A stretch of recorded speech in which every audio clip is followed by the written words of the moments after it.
All right, so everyone who just joined us, thank you for being part of this week 2 class. I'm Reverend Don Barton, and I would like to just start us all with an opening prayer. So I invite you to just get comfortable.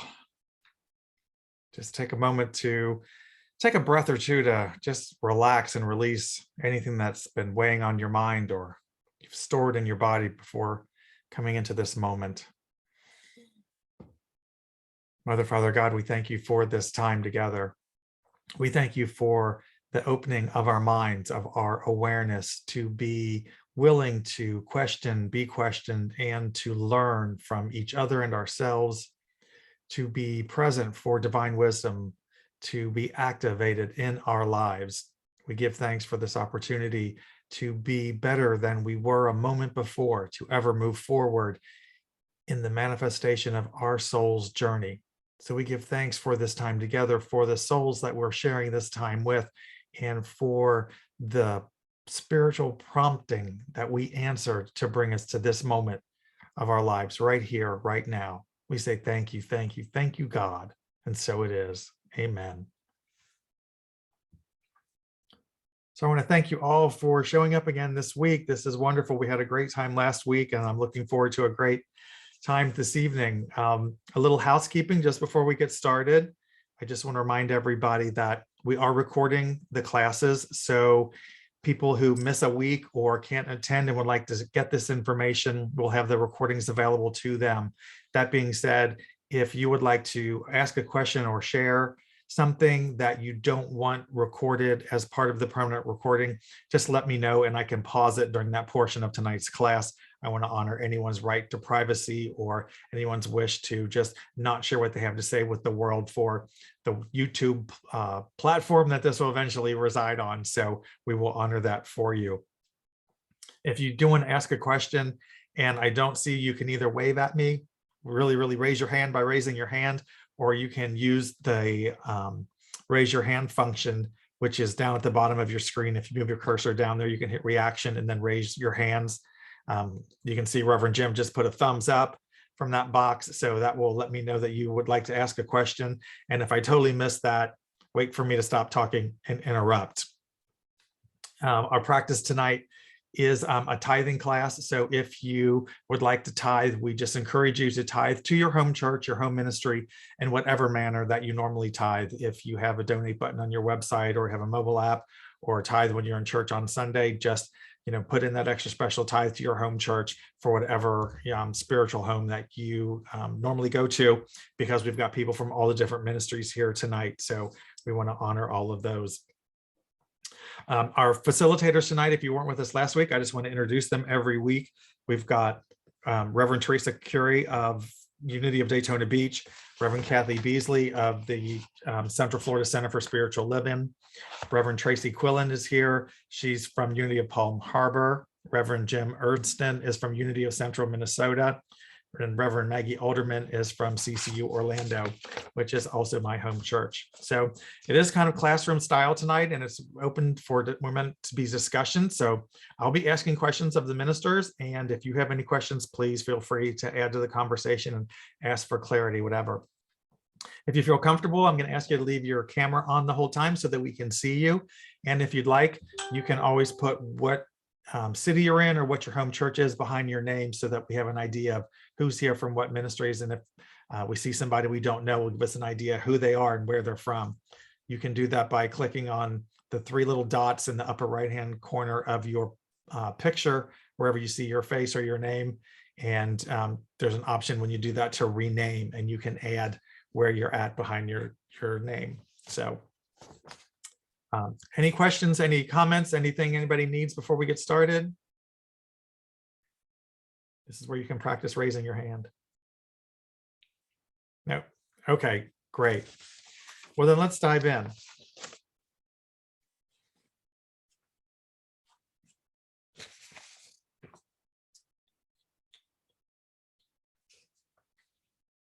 So last week we kind of ended, we were in chapter 10, and we kind of left off where we were talking about the power of thought, the power of our words, and we had gone through affirmations and denials, and how powerful they were and how we create our world with our thoughts and our words. And in chapter 10, where we'd gotten to last week, there's a quote that I want to read to you from Charles, and then we'll ask all our ministers to comment, which I find one of those, when you read this book, sometimes it's just highlight the things that make sense to you, skip over the stuff you don't quite get, and then come back and say, okay, this is what Charles has meant for me to learn, because this is what I highlight because it got me this time. So on page 73, he says, the universal life current is subject to the word of man. The universal life current is subject to the word of man. So I'll ask that to our ministers. What does this mean to you? And how can we use that in our lives? That our word directs universal life current. Also, along with that, Charles ends this chapter with the statement, practice the power of words. So I'll give each of you a chance to just talk about, what does that mean to you, the power of our words, how it directs our lives and directs universal life current. What does that mean to you, and how do we use something like that in our lives? Jim, you want to start us off? Sure, I'll jump right in here. So what I interpret Charles saying is that universal life current is the substance of creativity within our lives. So we use that substance, the creativity, that part of it for us is that spoken word. And for me personally, that's that vibrational quality that just charges that creative process. So that's the manifestation in my world. When I'm able to speak that word, when I'm able to charge that substance and it comes into manifestation, I believe that's what Charles is talking about. At least for me, when I say something out loud, that's when it happens. So yeah, let me just stop right there. Okay. Yeah, thank you. Tracy. Reverend Tracy, okay, just a caveat. All these ministers are friends of mine. So I keep forgetting to say something, Don. When you opened up and you said, I'm Reverend Don Barton, I'm like, yes, he is. So yes, we were all in class together, except Reverend Kathy. And I'd just love to meet you. And then there was one other person, Reverend Teresa. I don't know you.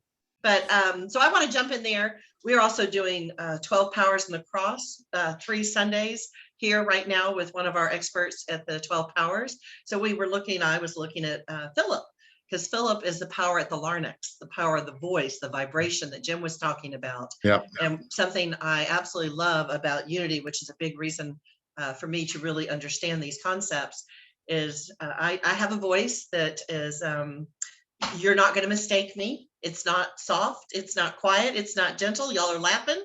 You were my homiletics. I used to have a boss who sat me in the hallway because he could hear everything I said and knew everything that was going on in the company. So I know I have that capacity. And when I am confident, when I'm assured, that voice speaks truth. And when I lose my voice, it's often because I'm not speaking up, or I'm not open to discuss the truth of a situation when things get hard, like conflict, things like that. But Philip is the power in the larynx, at the base, back of the tongue. That's all about power. It's all about using that voice for good, using that voice for creativity. We have the power to create or create something not so healthy. So to me, it's that creation. It's my thought first, but once I speak the words, so God so spoketh the word and the world was formed. We create, we manifest through that expression of the voice. So I'm all in. Right. Great. Thank you. Maggie, Reverend Maggie. Don and I just yell down the hall at each other all the time. So I think what Charles is highlighting, and I keep having to look back at it, is that in that statement that the universal life current is subject to the word of man, he goes on to talk about like the ways in which we receive the word, the ways in which we receive the life current from above through our nervous system, that our sympathetic nervous system then takes hold to our entire active nervous system. And that informs what we do, how we behave, the decisions we make, and how we work with our power of will. So what's really declarative for me and starts to really point the finger back at us, like if we want to point out, Charles is like, nope, back at you, nope, back at you, is that we are an antenna, that we are a channeling body. And so what we receive is pure, what we interpret and use in our power of voice is subjected to, I know we're going to talk about it later, like the prism of our experiences. So the ownership comes always back to us and how we're going to choose to express. And to go and partner with Myrtle's teaching is that, and I love, expressing this in my Sunday services, is that she would demonstrate over and over and over for us to not confuse the universe and not to pray in our private time and in our thoughts one way, and then step outside our home, go into our daily lives and misuse the power of our creative instrument by speaking against the ways in which we pray. So this is internal, who we are, what we are, and how we behave with our power. The ownership becomes blatantly obvious with this section. It does between me and Charles anyway. All right, Reverend Teresa, thank you. And I echo everything that y'all have already said. So yes, yes, yes. And I think this is where I get excited about all of this, because it is the power of the word, and it's, I agree, Reverend Maggie, it's all about, I believe, our personal responsibility and our personal choice, and what will we create, as you were talking about there, Reverend Jim and Reverend Tracy, I believe as well. And I think that, how exciting it is that we have this ability always just waiting there to pour forth from us. And then our choices, how will we use it? We're going to get into that here later on this evening as well, but will I create from that positive high vibration, or do I drop down? And in truth, I believe I do some of both. But the goal is to stay in that positive high vibration and then manifest from that place, of course. But I love the empowerment of it all, that throughout, that's to me all of Charles's teaching as well as our master teacher's teaching as well, right? That no, we are power filled. And it's our choice to use it. We're no worms of the dust, as they say. Yes, exactly. Reverend Kathleen, you want to bring us home? Sure, I'll bring us home. So I'm a little bit more of a visual character. I need something to look at or something that I can recognize in the world around me. So when I first read this universal life current, all I could think about was, how many of you saw Avatar? And that tree that they would sit underneath. And so for me, it became about, what do I connect to? And, if you got a cell phone and you charge your phone, do you just plug your phone in any old outlet, or do you just use any old charger?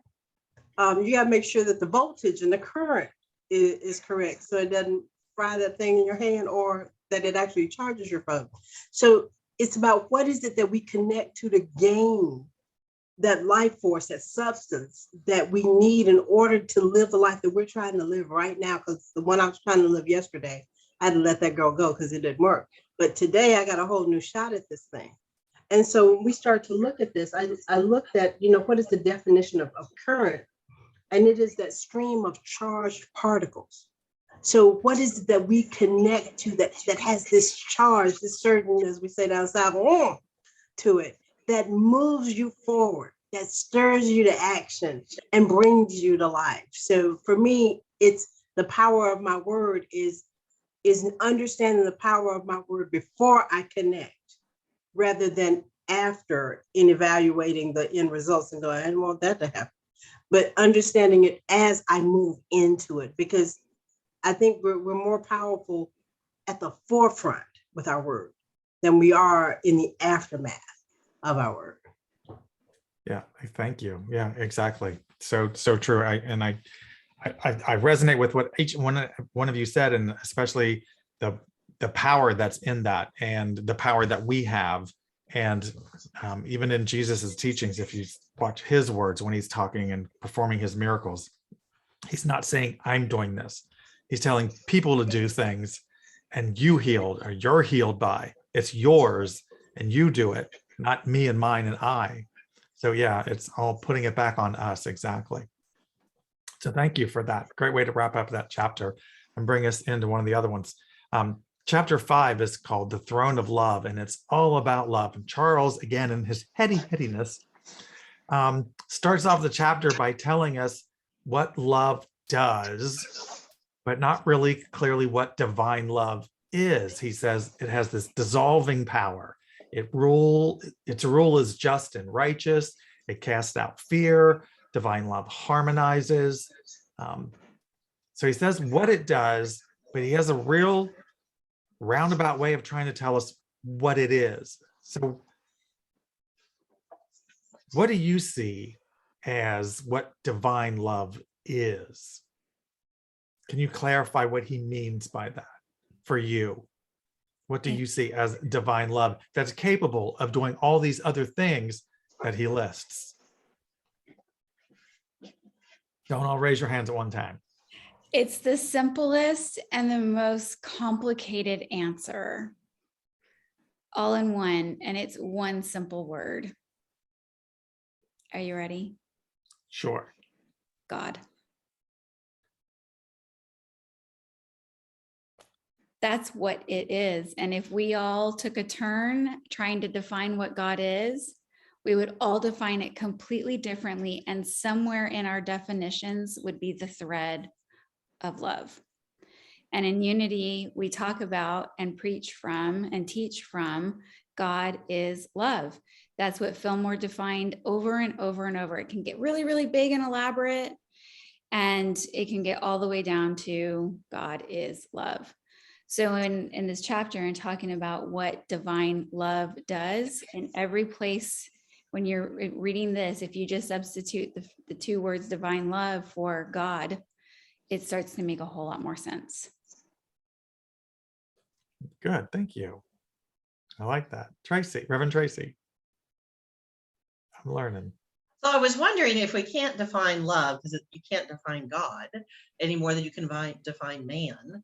Maybe it's the aspects. So if I were to look at the aspects of love, I would look at acceptance. I would look at wholeness. I would look at being fully present with someone, so they know that I'm paying attention, that they know they have value with me. So I would look at aspects, because when we talk about God and defining God, we talk about, Myrtle does say love, we talk about law, we talk about principle. So there's all these different definitions. So I would look at that as certain aspects of, if I were sitting with you and I was counseling you, and you're in a really dark place, what could I do to hold that space of love for you? To be completely accepting, non-judgmental, sending you unconditional vibrations that I'm here for you. So I think I would look at that, and we all know, well, Charles was more petty than Myrtle, because she just flat out said it was love. Thank you. Reverend Kathy. Don, you can call me Kathy. I know. So I agree with everything I've heard. I want a pitch ball from the religious science court for just a second. Sure. And so over in my neck of the woods, we try to define or narrow that thing down of what God is. That God is the thing itself, the thing that we're trying to put your finger on it so that you understand it. But probably a couple of weeks ago, last book I read was Even Mystics Have Bills to Pay. And so this idea of this the idea of the mystic is they speak of their experiences of God. And so to dovetail off of what Reverend Tracy shared with us about, this doing, but what is this experience of God that we know for ourselves? We know nobody can turn us around on that fact that whatever that was in that story, that was God, the very thing itself that caused us to shift, that allowed us to catch that very breath. And we can do that in a way without trying to, I had a seminary professor would say, without trying to put God in a box. Mhm. So without trying to frame it, put it in a box, I can give you this box of God, pick them up, get them while they're hot. No, it's this idea of drawing you back to that place where your knowingness comes from. It comes out of your very own experience. So that which we know, when we know that we know, is that aspect of divine love that shows up in all of these places that we get to experience. And whether it's light, whether it's the silence, whether it's just a conversation with a person that has deep meaning, or just the how you doing, girl, check-in text message, wherever it is that we find that experience, that's where we find that resonance and that aspect of God, and which we call the thing itself. Yeah, thank you. Reverend Jem. Yeah, I'm going to take a little bit of a turn here. I'm going to look at this from a little bit different perspective. Sure. And because we have, if you look at Charles, if you look at Myrtle's writings, there are different ways that we talk about God, or we talk about love. There is that love, there is that principle, there is good, there is a divine mind. There's all these concepts, all these phrases, and I'm going to suggest that these are simply limitations to our language that we commonly use. But that being said, it's not to give up on it. So yeah, there is a limitation to the language, but not to give up on it, because for me, it is going into the experiential piece of it and that's where I witness, that's where I connect with that love, that pure love. So for me, it's moving into the silence. So a little bit different look at it, but it's going into meditation, going into the silence and experiencing love. Yes, great. Thank you. Love that perspective. Reverend Teresa. Yes, I was going to share on that too as well, Jim. I said that it's our language is limited, so we can come, limited language to define something that's spiritual, that something's in the absolute realm, and everything that everybody else has already said. So it's like the best we can do in our human condition, right? So, but it is, I believe, the experience, truly speaks louder than the words, and I think that because of the fact that it's the absolute, it's the unconditional, that I loved reading about that, about the dissolving power, that its rule is just and righteous and cast out fear. And I mentioned that on Sunday, perfect love casts out fear. Well, of course it does. You know what I mean?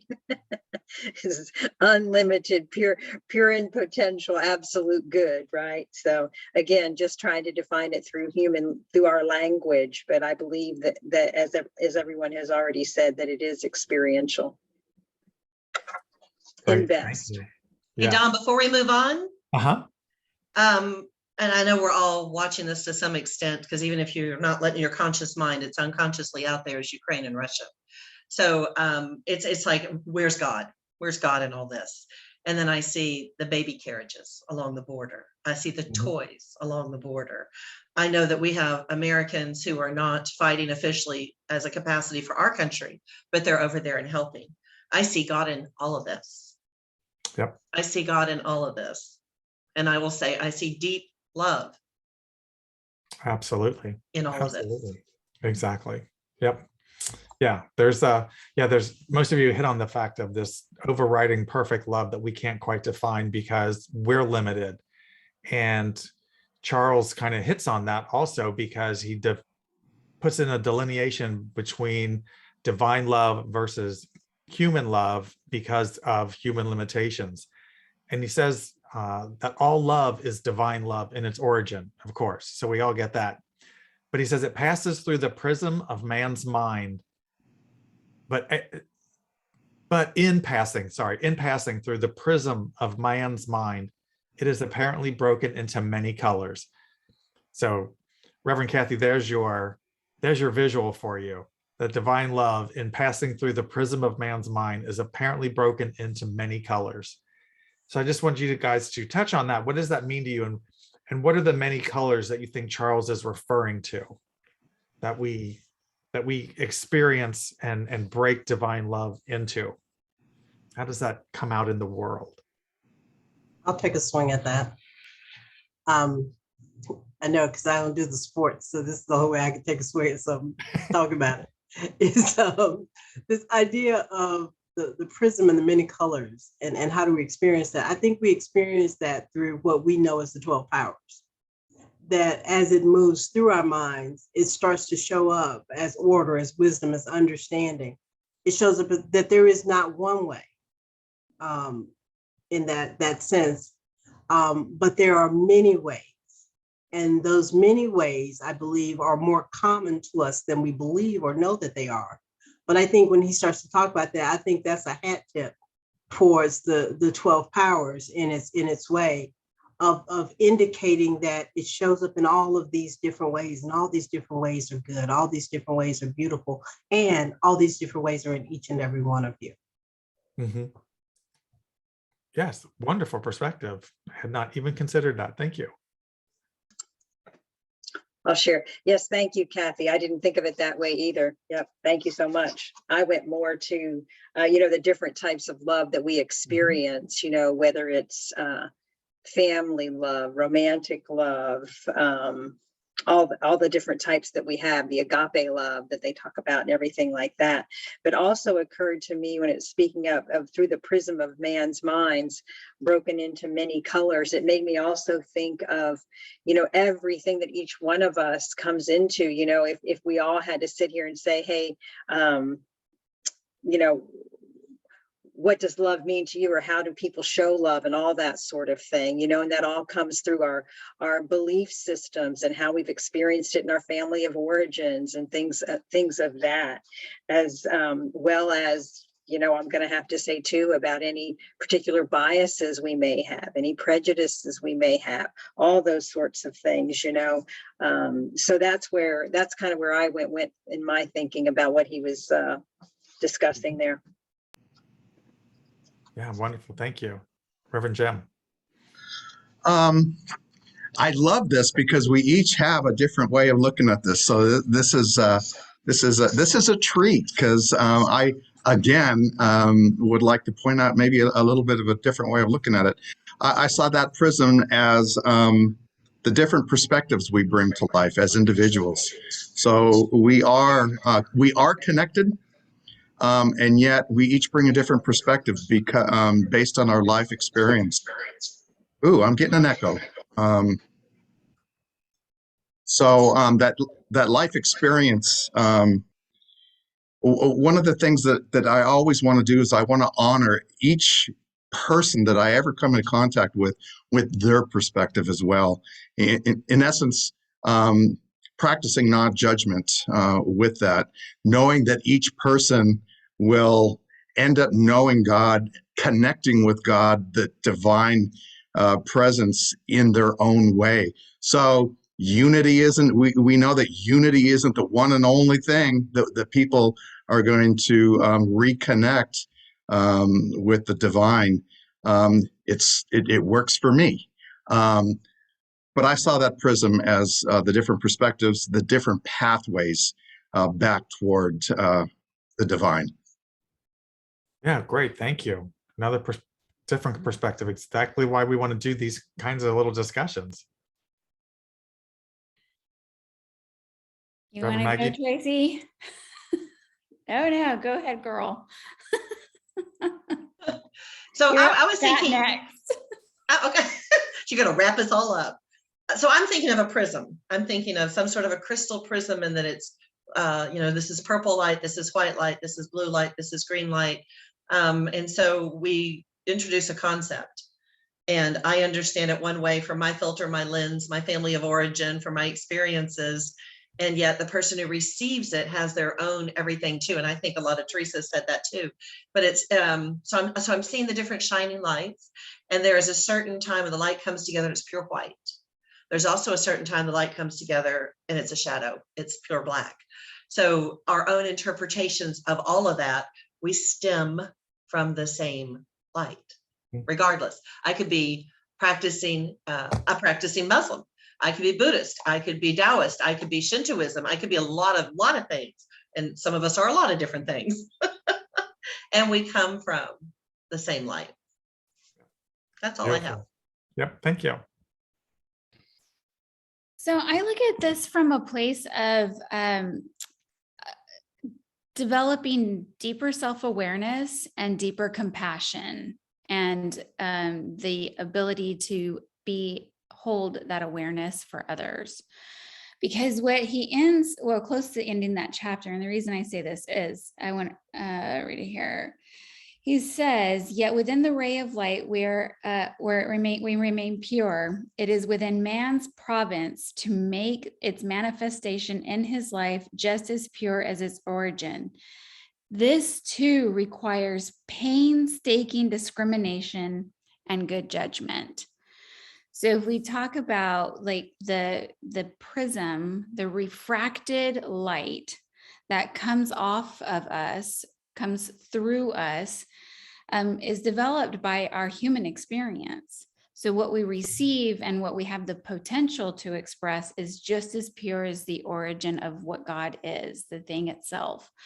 But we get distorted, we get dented. What once ran through pure and straight stream of pure white light hits that time where, I got pantsed in 3rd grade, or left at the altar, or fired from my first job, or my parents got divorced, or great things, so we got inflated when you graduated valedictorian of your class, when you were gifted that one car that you wanted so much, when you earned your first promotion. Those things shape us and the way the light comes in. So sometimes that light comes in and flows right out purely, and we are painstakingly aware of our participation in operating in the highest conscious level of mind. And sometimes we come across the bag boy who's pissed off because his girlfriend just dumped him and he has a zit in the middle of his forehead that would put a good bendy to shame. And he is just giving it to you in the shadow, like Tracy was saying. We have the opportunity to fall into and meet at that level, or we stay in the painstakingly aware consciousness and judge through the lens of love. And on any good day, I bet we all teeter like this a million different times. So to see all of the landscape of what's going on, Russia, Ukraine, the crises in the border, our economic crises, all the stuff that's going on, is to painstakingly be aware and look at it from the purest, highest level and accept that this too is for our highest good. Or to come up here and then start applying judgment and allowing our dents and our dings to distort it, which bring us into a lower vibration of that thing we call God, that thing that we call love, and how we express it. So I think like the 12 powers, dang, Kathy, I was like, oh, I just escaped me completely. That's fantastic. And it is another way to see how that expresses. Sometimes my 100% looks like 15% in comparison to other days. And you might have to hold the space of pure painstakingly awareness on my behalf until I can return to the pureness of love. Sorry, I'm gonna shut up now. Thank you. That was good. Actually, it leads me kind of into our next point, because one of the things that Charles talks about too is man developing divine love and bringing divine love into the world, and that we stumble and we don't do a good job of that. And we don't do it quickly because, as he says, we make a wall of separation between us.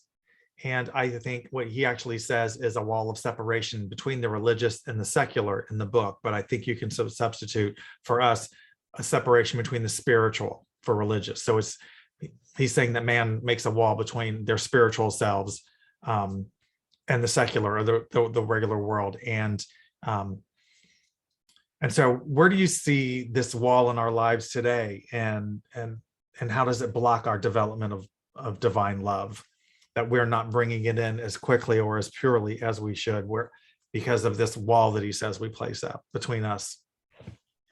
I'll go if you guys don't mind, since I'm in that like stream of consciousness right this second. So I think that back to what I had said earlier, if we're talking about what love is or divine love, it's the invitation from Charles in this section to strengthen our muscle around our relationship, our awareness and accountability as and with the divine. So returning to divine love, operating from divine love, substitute for God, returning with ease and grace and speed expeditiously back to a higher level of God mind. And I see the separation as the block being literally from religion to the outside world. You know, think about Sundays, y'all. It's all light and love, and I love you, and we're one, and God's it, and it's good, and it's fabulous, and yay, God, yay, you, high five. Then you get into Monday morning, Sunday hangover, and you're walking into a job that you just don't like, or with a boss that you just don't like. Do you then become a closeted Christian? You know, because Charles is all about letting us know if we ever wondered if we were Christian or not, here it is. Yes and amen. So are we closeted Christian, or do we carry the belief and the strength of returning to divine love, to God mind, with us outside of the Sunday celebration service? And anytime we fail to do that, we're failing to meet the opportunity to strengthen our relationship, our awareness, our operating system as God up front. That's what I have to say. Beautiful. Thank you.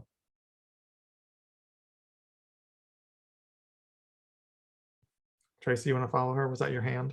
Yeah, because something came up, somebody just said a minute ago, that separation to me, and I'm going to take it away from necessarily the religious, is my own biases. When I don't examine my own biases, either culturally because of how I grew up in the South with Southern women, Southern men, all that fun stuff. And I grew up out West, I grew up in England, I grew up in different places. But anything that separates me from another person, to be open and honest, to have conversations with them, even when they're difficult. We just did that whole nonviolent communication with one of our SEE classes. It's really hard for me, even as a minister, as a person, as someone who tries to be open and does counseling, to have an open conversation with someone when I want to say something, but I know it's going to be uncomfortable. So to me, there's still a separation because I'm not authentic to myself. I'm not authentic with that other person. And especially if there's anything that's still going on, racism, cultural, different anything, then there's something for us for me, definitely to work on. And so I think that continues the separation. I mean, I'm pretty good that you practice your religion any way you want to, and you love anybody you want to. All that stuff's pretty good, but there's some hidden stuff, and it comes out in uncomfortable situations, again, for me to become more aware and to surrender again. Surrender again. Very good. Thank you. Kathy. Good job. All right. So when I think about this, I think about the point of separation that's closest to me. And it's that point that separates me from me. That point that separates me from the truth of who I know myself to be. And to understand that separation, because all of that, I think we talked about this a little bit last week, all of this really is one giant conversation about self-awareness. Yeah. And how everything Charles is saying, he's like, yeah, you spotted, you got it. And so this idea of separation, before I can get to how I am separated from other people, I have to look at how I am separated within. What are the stories that I'm telling myself? What are the words that I am using? Because the mind eavesdrops on life and hears everything. And so am I being gentle with myself? Am I practicing self-compassion? Or am I just having a week worth of Mondays and not really taking that opportunity to give myself the love that I know that I need in the way that I know that I need it? Because I can't give you what I ain't got. So if the love that I have for myself is the love that I pour out into the world. So whatever separations I have in here, if I am not willing to deal with those separations, I start pushing those same walls out beyond me and into the world. So now I'm separated and walled off from people who may need my help, may need my story, or just may need to see somebody who looks like me doing the thing that I'm doing. But if I don't tear down that wall in here, I'm not ready for the journey ahead because I'm still separated. And I think it's the wisdom of experience that helps us identify those walls within and start to speak to those walls like we talk to the mountains. Get out of my way. I'm done with you. I got stuff to do. That's all I got. Great, thank you. Okay. Thank you. Jim. So I'm going to mirror a little bit what where Maggie started us in this question. And part of this is me going out on a limb. So this is me on a limb right now, admitting to the idea of separation between the different parts of my life. I noticed many years ago that I act differently when I'm with my family than I do with my friends, than I do on a Sunday, or when I was in the corporate world than I did at work. And I knew that wasn't necessarily the healthiest thing, but it just was the way it was. It was the easiest thing. So I think, and what Maggie was saying, or what I heard was, and something that I'm still working on, is bringing about my highest self in all situations. And I'm admitting I'm not there yet. Exactly. Thank you. Teresa. Well, I wanted to say, well, I'm not there either, Jim. So move over on that bench. So I don't have any ascension date on my calendar just yet, but as soon as I see it show up, I'll let y'all know.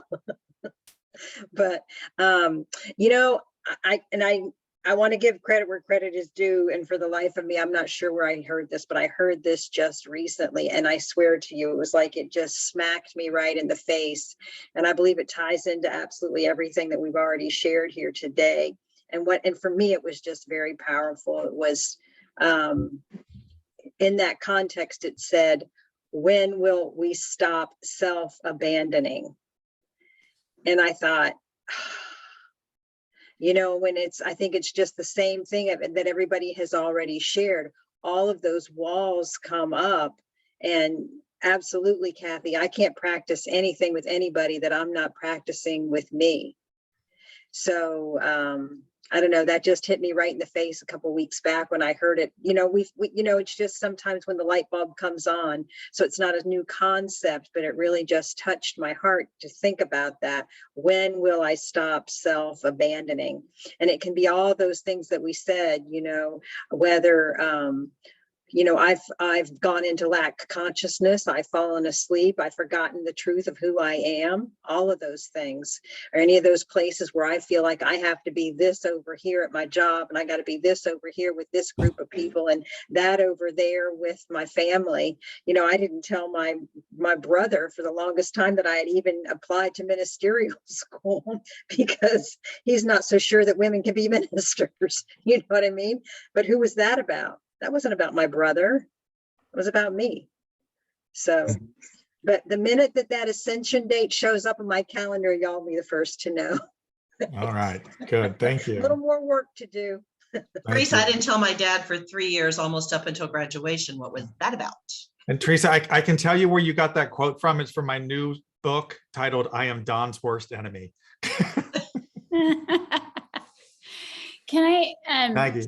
tap onto what Teresa, what everybody has really said, is that, we're all always working at it. And it's one of the things that I appreciate in the tone and some of the direct comments that are found in the book by Charles, is that it's practical Christianity, meaning we're practicing. And while I also I haven't been given my ascension date, I keep checking the mail, it's not here. But while I'm practicing, I'm finding that I can come back to it over and over easier, which is part of this chapter and what Charles references. And in the self-abandoning, I don't do it perfectly. None of us do. But once you've gotten to enough of a practice, it leads to next week's topics of your yes is your yes and your no is your no. And I think we start to find that that's when we more easily release people. For me, it's people, release toxic situations and resist the temptation to get involved in the first place, because we know what that feels like, and we know what we feel like in alignment and in integrity with the love that is God, or the energy, or the life force, or name it. And when we fall outside of that, it just feels icky, like it just feels like I can't be bothered to do that anymore. I think that's the feeling of strengthening this muscle that Charles is talking about. Yeah, great. Thank you. Yeah. Hey, Don, before we go further, do you see the chat box? No, I did not. I want to comment. Rebecca says the comments about separation with oneself, can't give what you don't have. I know we're trained and taught that. And sometimes for me, learning to love myself can be through learning to love others. No, learning to love myself is through loving others. And I mean that in the simplicity of when I had my first child and I was 25 years old and my world sucked, this incredible life came in and I saw joy and light and love through her. Now I had all the worldly love I could give her and all the spiritual love eventually that I could give her, but I was in a dark place. So I talked about this in front of my congregation. You can't love someone else until you learn to love yourself. And I don't know that I necessarily believe that to be true. I think sometimes that path of loving ourselves is actually through loving other people, giving ourselves permission. So I didn't know if Rebecca wanted to say something about that. Can I speak to that? Can you hear me? Yes. Yes, Okay. go ahead. I see both sides, and I resonate with what she just said, what she expressed. But I was so taken by just the whole idea of how I work on myself, how I stay connected myself, and not creating a separateness from love, from God. And I have in some situations in my life experienced what you did. I give and give and give of myself and my talents and my love and compassion. I give all of that, and I gain so much back from that experience, even in times when I maybe wasn't 100% focused on, okay, I volunteered to do this today. My heart was in the right place when I signed up to do this. But then it's like, okay. Then it's like in the Karate Kid, focus, Daniel-san, focus.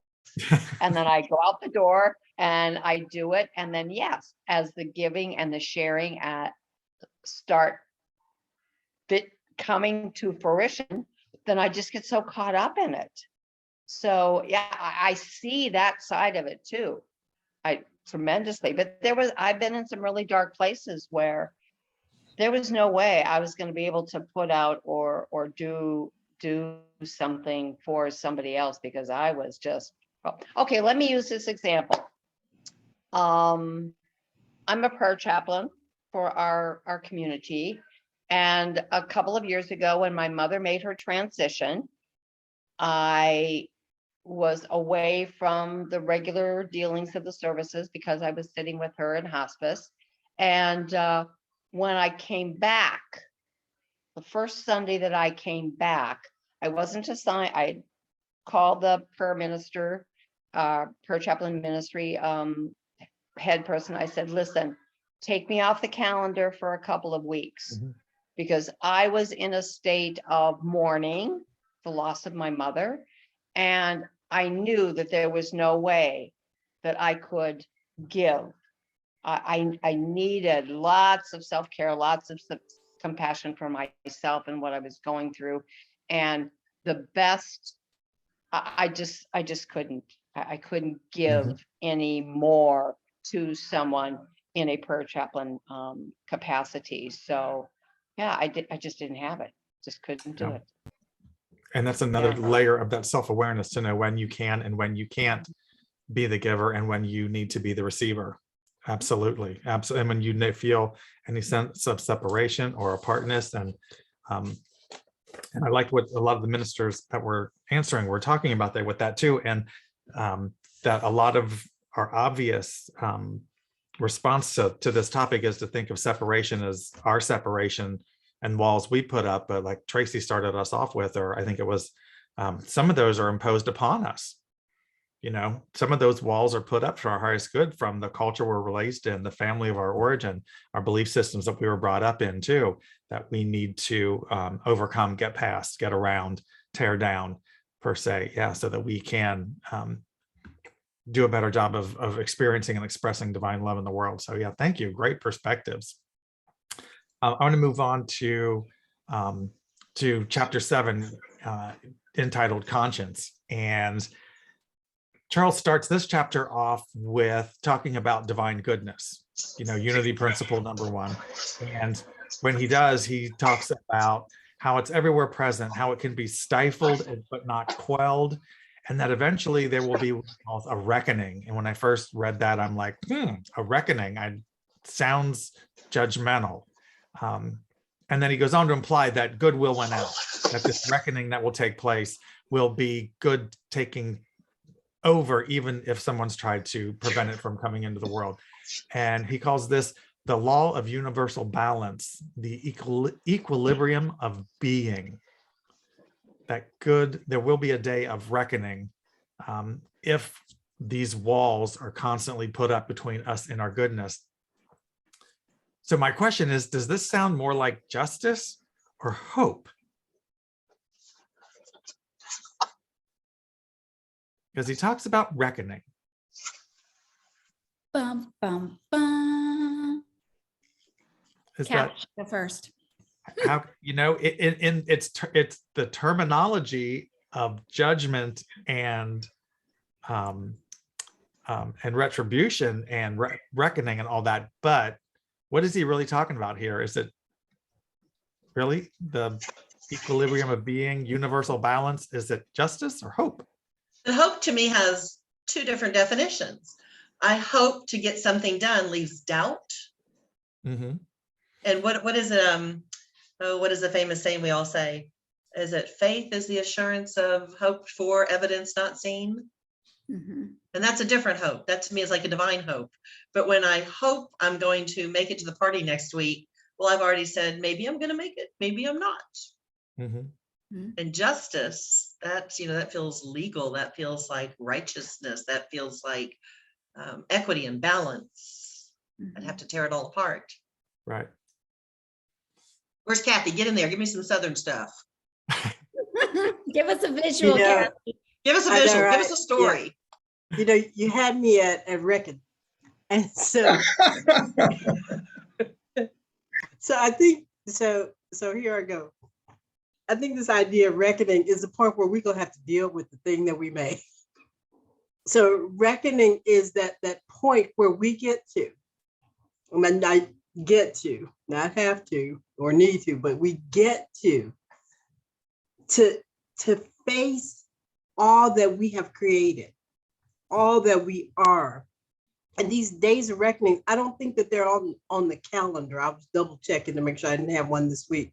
But I think we have these moments of reckoning where we recognize what's in front of us as our own, what's in front of us as supportive, what's in front of us as wisdom. We recognize these things because that idea of something being familiar means that there is something in me that aligns with that which is before me. So this period of reckoning that he's talking about, I think that is the point of realization, that point of recognition of the thing that we have brought into being.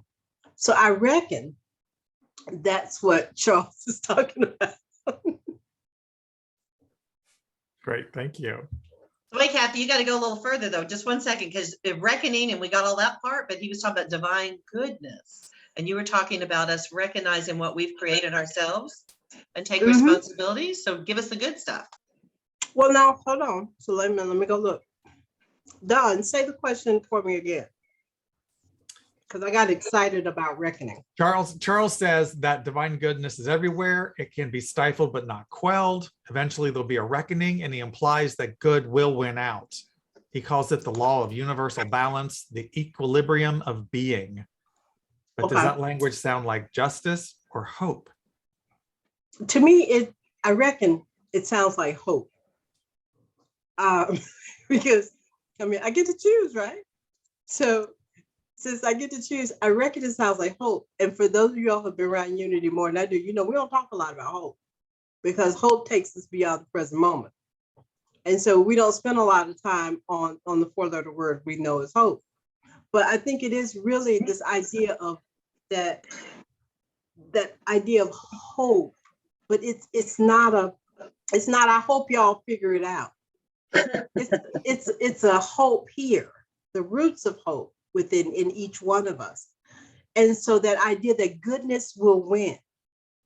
I mean, that's a game I want to watch, because the fact that I already know that goodness is going to win, we get to that point of recognition of everything and knowing that goodness is the thing that prevails. And it's not just at that day of reckoning, it's been reckoning with us all along. Goodness always prevails in each and every one of us. It's just not always as good of a story as what was wrong with Bob or what's going on over here. So that's all. I'm complete on that one. I reckon. Thank Reverend you. Jim. I love these. I love these evenings with you guys. First of all, I get my fill of y'alls and you reckon. So I'm just loving this. I'm loving this. I'm up here in central Minnesota, so I love hearing y'all speak. I think Charles was channeling Martin Luther King. Talk about taking a different perspective here. Martin Luther King's quote is, "The arc of the moral universe is long, but bends toward," and I'm going to change some words here, bends towards divine goodness. So, we see the evil in the world. We cannot deny it. Evil is out there. We're not going to deny that. It's error, whatever we want to call it. It's happening in Ukraine. Come on now, we're not going to deny this. But the arc bends toward divine goodness. Bam, I'm dropping the mic. Thank you. Thank you. Reverend Teresa. Yes, Kathy, I just want to say, reckon so. I reckon so. Sorry, I heard that in my household growing up. Reckon so. From Ohio originally, can I tell you? Anyway, I love this, and what I wrote down was hope, but I'm going to turn that hope into that hope of assurance, the assurance of things hoped for. But I like it in here when he says the goodness sleeps in the recesses of every mind and comes forth. He says when least expected. But I wrote down that it is hope, and what it made me think of is ultimately our divine purpose. And to me, our divine purpose is to know our own divinity, know the truth of who we are as Christed beings as we are. So that's really how that spoke to me. And that is our, the whole purpose of all of this, I believe, and that balance coming in of, I like what you just shared, Jim, about that. And yes, that the good will always win. One of my very first unity retreats I ever went to, some of y'all know the late Reverend Sky St. John. Anyway, he happened to be a keynote speaker at this particular retreat.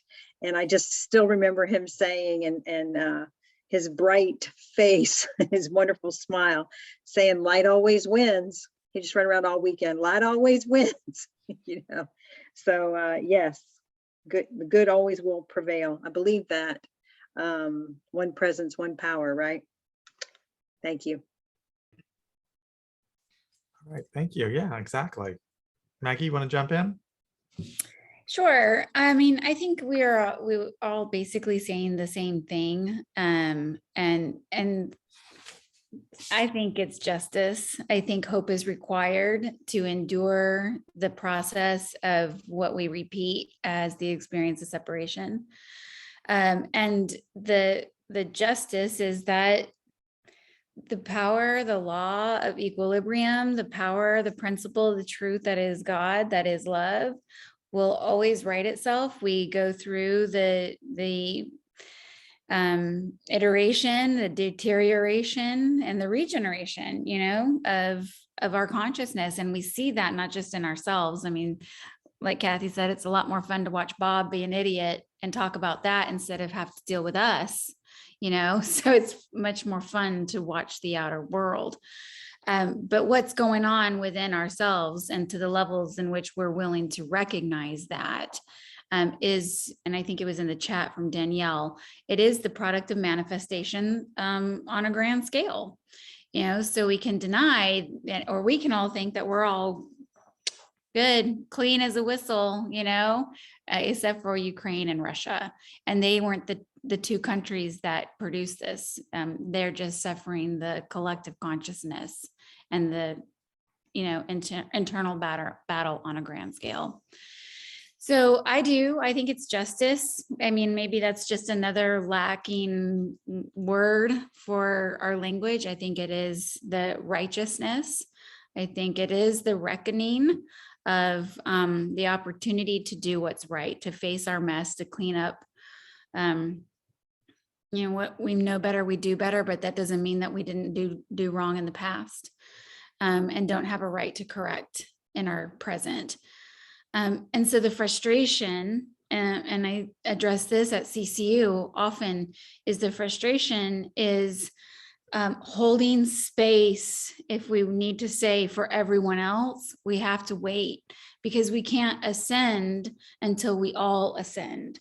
We come up and we're holding like rock climbers, right? We're all anchored in. I got to wait for Bob to get up here though, before we can go to the next level. Does that make sense? So in the kerfuffles that are happening, the wars, the strife, the outer stuff, it wears us down. And that goes back to the other question, is where are we, reconciled internally and externally, and in our spiritual practice, place, community, and in the places where it's tough, and in relationships, and outside in the working world, or in our family of origins that have opposing points of view.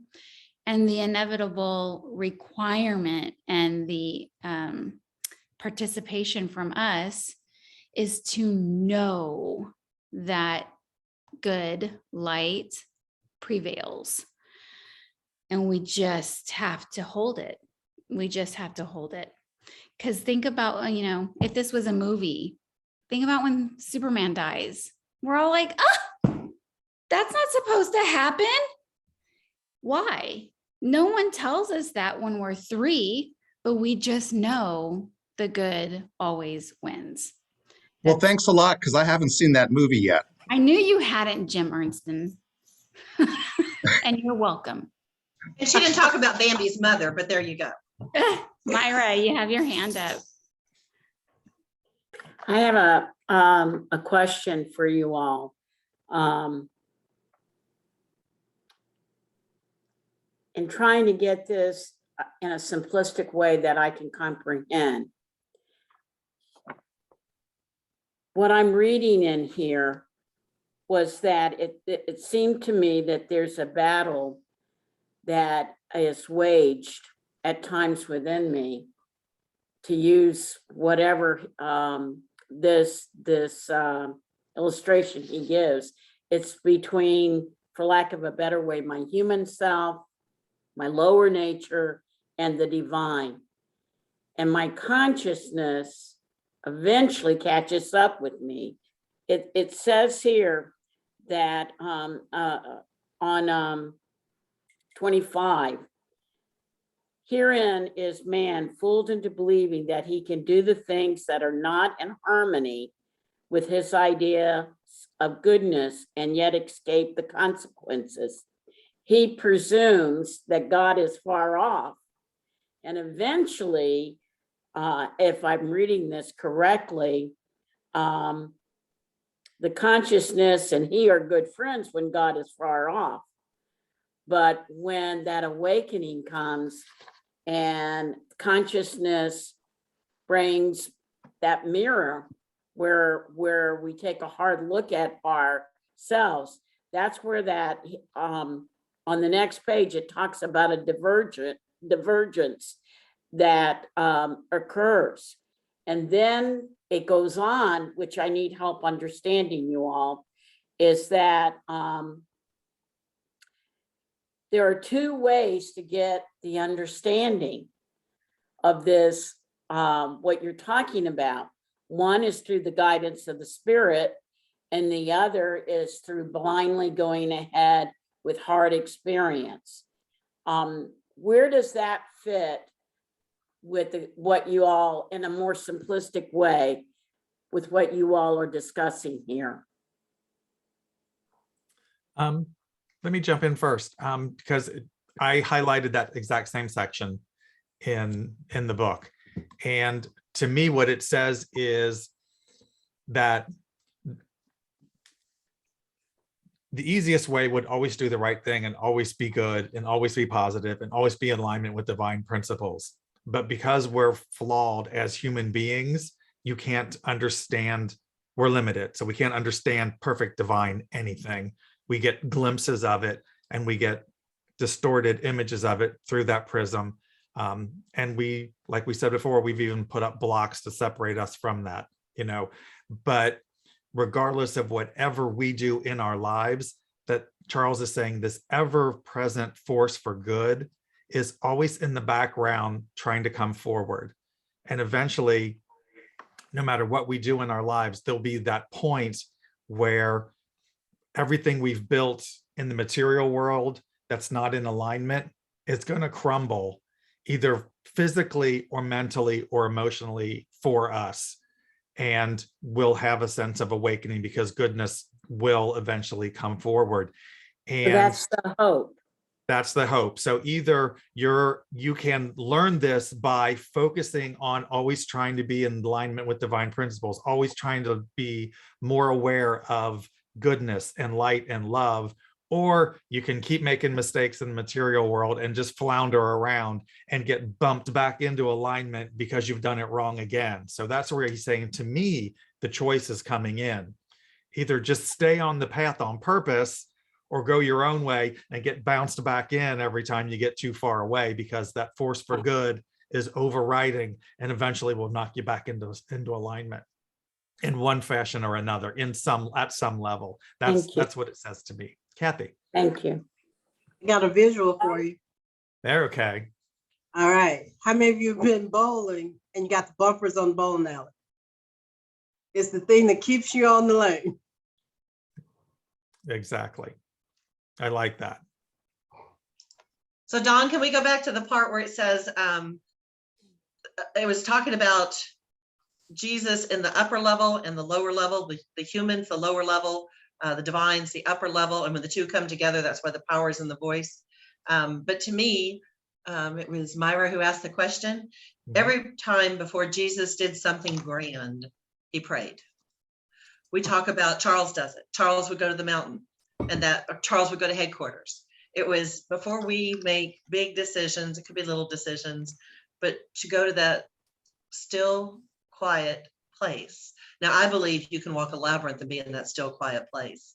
Butterworth said you could be at a stoplight and be in that still, quiet space, but just to tap in. That electric current is always going, but tap in. And I find that guidance. I actually can hear it at times, but to feel into, show me the divine now. Let me be a part of that. Let me be that expression now. And to me, that's the starting place right there. Great, thank you. Anybody else want to jump in on that before we move on? Don, you got another question in the chat. Oh, Yeah, I had a question. thank you for monitoring. Yeah, and I think it comes really from Myra's question. What causes the fall of man in the concept of unity? What causes the fall of man? What creates this separation? Don Miguel Ruiz from the Four Agreements in the Mastery of Love talks about the mirror and how we're born with this essential understanding of goodness, and we're taught away from it. So in unity, what within unity is the understanding of why that man is fooled into believing he can do the things that are not in harmony with ideas. What creates that situation that we have to then solve? Oh, great lead-in question, because actually in chapter 8, that's one of the things I wanted to cover, and this will really help. Because in chapter 8, Charles states that the first step in the fall of man begins when man believes, and he says, he can act wisely without first knowing the plan of God. That's the first step. When man thinks he can walk wise, he can act wisely without first knowing the plan of God. So we'll put that out to the ministers. How can we be sure we know and are following the plan of God so that we don't take that first step? Teresa? I just wanted to, I'll share this. So going back to when we were saying that, of course, I'm sorry, I'm gonna go back here where you're saying, I just missed it. To be sure that we're following the plan of God. So of course, that goes back to, I think, with what Tracy was talking about there, seek that higher consciousness, go up to the mountaintop. And what I shared on Sunday was, but let's notice often it is said that, yes, before Jesus did his acts of whatever, yes, he was going to go into prayer and meditation. And then I made note of, like, let's just see, and who were his three closest friends, if you will, that he took with him: Peter, James, and John, representing faith, wisdom, and love. And so from that place, how do we know? We go into our prayer and meditation time and anchor our awareness into those places. And I just invited folks, make sure when you go in or be mindful of the process of taking Peter, James, and John, that consciousness of those powers with us. And certainly, what is that fall of man? I gave that example of trying to assemble something, and we lay all of our pieces and parts out, but we leave all the instructions in the box, and I'm just going to forge ahead and I'm going to assemble. I know. Why am I speaking this, huh, Kathy? So, but I'm just going to go ahead and, don't you worry, God, I got this. I'm going to go ahead and assemble this myself, and I said, but in big, bold letters, instructions are right here for you to follow for that. And yet I go on about my merry way, and I'm finished my assembly. And over here to the right, I got 3 pieces left off that I wonder where that goes, because I didn't follow those directions whatsoever. I went on about my own merry way, self will run riot, as they say. So yeah, go ahead, leave God out of that equation if you want to. Stumble around in that darkness a little longer.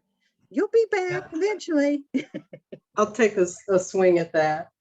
And Teresa, just so you know, please don't invite, if you're putting furniture together, please do not invite me to that party, because I believe that spare parts are a blessing. And if you don't have any spare parts left, then you didn't do it right. So when I look at this idea of the fall, and that I just, what I have learned to do is I only ask questions when I know the answer and I don't like it. And so for me, I have to admit that in that moment, what feels like I don't know the plan of God. And because Spirit and I, we go way back, we besties. Spirit goes, you know what I'm talking about. And I'm like, yeah, but I don't want to do that. What's the other door number 3? But it's this idea of once you say that you don't know, it removes all doubt at that point, because now that's off the table. And when you can take the doubt out of the way of what you think you don't know, you can start to focus in with a laser focus on that which you do know. The truth becomes apparent when you move all the stuff that's not like it out of the way. And so it's kind of like weeding in the garden. I go to another visual, I'm sorry. Weeding in the garden, you can see the tomato plant once you get all the stuff out of the way. And so that plan of God is that thing that we're trying to get to, but we have to be willing to admit that there's some stuff in the way, and to do the work of getting down there with it and moving those things out of the way such that the plan of God can flourish as it was intended. I'm complete. Thank you. Thank you. Jim? Yeah, that idea. So that quote that talks about thinking that we can act wisely without knowing the plan of God is hubris, right? It's just us thinking that we can go, that we can do that ourselves. That is separation to me. That's the separation between us and the divine, and that's where we get into trouble. Is that idea that we can white knuckle our way through this world by ourselves without reconnecting. So that reconnection, that reversal of the separation is what we want to do. The idea of the fall of man is a tricky one because it is so embedded in Christianity. But if there's anything I know, it is that this idea, and sometimes it's pulled together, this idea of original sin does not exist. Oh my God, please, if I never hear original sin again, I will be happy. Because no, that's not what we believe. We have free agency. Yes, we do, but we weren't born into sin. Come on, folks. So our job is to reconnect with the divine, and that's it. That's my purpose in life. Sounds good. I love it. I love it. Tracy?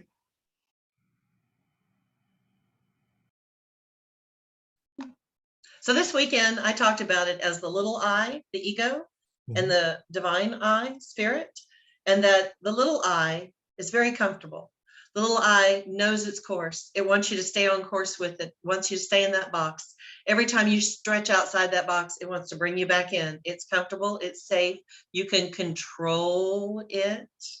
And when the big I, when the I am comes through you, it says, take a chance. We don't know where we're going, and it is okay. So that's how I kind of see this relationship is I believe we're here to grow, just expand, to stretch, to experience new things.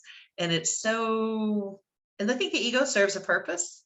Sometimes it kicks our butt, so we get moving. So I'm not going to condemn the ego, but just to, when I know I'm in spirit's lane, things come with ease and grace. With ease and grace. That path opens up, doors open I had no idea about, because it wasn't of my small self that I could define it. When I released, when I surrendered, I don't know how to do this, amazing things come in. I believe that universe is just waiting to conspire with us. Thank you. Wonderful. I was going to go with also basically egoic, answer. We're aligning with Tracy there. And I have that comfortable place of the ego that's like, don't do that. We're so good right here. Don't try. Don't change. Don't do that. I also have like this rocket ego that has like, it's little, it's like a rocket that I can carry around in my back pocket and has a little tiny superhero cape. And it jumps out like Mighty Mouse and is like, we can do this. And just power through, just like put your head down, horns first, dig in, and I am doing this. And it could come as a result from having been given a message, received, touched into that space, and know, okay, this is what's mine to do. And then free will comes along, or other opportunities, a new information, an opportunity to change my mind. But by golly, I'm not going to. I'm not going to exercise and allow for my power of will, which Reverend Kathy wrote about in the Release and Renew book. You know, there's always that choice of whether we're willing to be guided, even if it's differently than what we originally thought we were setting out to do. And Mighty Mouse needs to be like, have his little cape taken off and folded back up and put in the back pocket, because it's the time when I set out and I put my head down and I'm digging in, and by golly, I'm going to get this done, that I've also somewhere acquired like industrial strength earplugs, and I don't want to hear it. I don't want to hear it. And while I'm in the process of denying my connection, my origin, my home base, the voice of spirit, divine love, call it what you want, I am willingly allowing for the suffering. And in unity, suffering is the illusion of separation. So how long are we willing to suffer? And that's where I experience the fall, because then I am bloody, my hands are scraped, my knees are busted open. You know, I'm like, what the hell just happened? And it's like, oh, I forgot to go to God. I forgot to listen to God first. I forgot to allow God to walk before me and behind me. I muscled my way to the front of the line and experienced that's suffering. That's the epitome for me of suffering, is when and then sometimes when I've stayed away so long, I panic because I'm not sure I remember the road back. And the only way to do it and to involve and to get back and to remember that pathway is to prioritize and to remove that block, to prioritize our connection, our prayer time, our meditation, our self-care first every time. And if anyone's able to do that, call me, because I'm going to come over and bring you a gold star. Yeah, thank Every you. time. Good, like wonderful. So yeah, Danielle, just to summarize what they were all saying, because each one of the ministers in their own way, if they didn't blatantly say it, they were talking about separation from God. And that's really what unity's definition of the fall of man is. It's the, and Reverend Maggie actually even said the word perceived. So it's the perceived separation from God, because at a strictly Fillmore theology level, you can't be separated from God because we're all one. So the fall of man is that perception that we're disconnected, that we're separate, that God's somewhere else, and then we're acting independently. And we're acting, the more separate we feel, the more centered we are in our limitations as a human being, disconnected from divine wisdom. And that's where our problems come in, and we create our own suffering. So it's that perceived separation from God is the fall. That's actually kind of how Fillmore describes the eating of the fruit in the Garden of Eden, that before they eat the fruit, Adam and Eve, or man in its purest state, was in total alignment with and totally connected and not separate from God in the garden. And it's when they metaphysically ate from that tree and ate, bit into the apple, that they perceived a separateness from him. And that is the fall. And the Bible is the story of mankind coming back into the full awareness that they're not. Yeah, Jim. Point of clarification to something Reverend Maggie said. Mighty Mouse is the only superhero who sings an opera. So just in case anyone ends up on Jeopardy. All kinds of facts, y'all. Write it Yeah, down. we were laying it down. Yep. I did not know that, so thank you for Too, that. and it's gone I love it. now. Oh, that's awesome. Feels like Unity Squares right here. Little science of mind going on. Exactly. Did that answer your question, Danielle? Great. Thank you. Okay, good. I know what I was going to say, Danielle, because you talked about being taught away from. So we're born with the awareness that we are of one, right? And we are happy babies, 18 months of bliss of you don't know that you're anything other than of the one. Yes, I have blocks and a mama and a daddy or people that take care of me in some form or fashion. And things taste good and feel good and wonderful. And then the neuro pathway develops and our society helps us develop that. One day you look in the mirror and you say, I'm a me. And if I'm a me, then I'm not a part of the it. And so the journey of getting back to the one literally happens starting around 18 months until our brain is fully formed between 25 and 28 years old. And then we all wonder why we come back to church 30, tired, bloody, and hungry and going, help me, because now we've gone to the fullness of that cycle, back to the awareness of the one. And we relearn what that means through the fragmented lenses of the prism that we talked about at the start of class. Full loop. Mighty Wow, mouse. way to tie it together, Reverend Maggie. Woo! Put a bow on it. Put a bow on it. Thank you. All right. Well, we're almost out of time. Does anybody else have a quick question or anything before we take off? No. Okay. Well, then I'm just going to remind you all to, if you'd like to tithe on the class, to tithe to your home church, however you normally do that.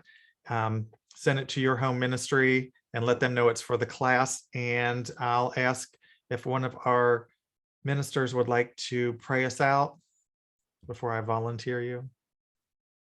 What chapters do we read for next week? Oh, yes. Thank you for keep asking me that, because I keep forgetting to do it every single time.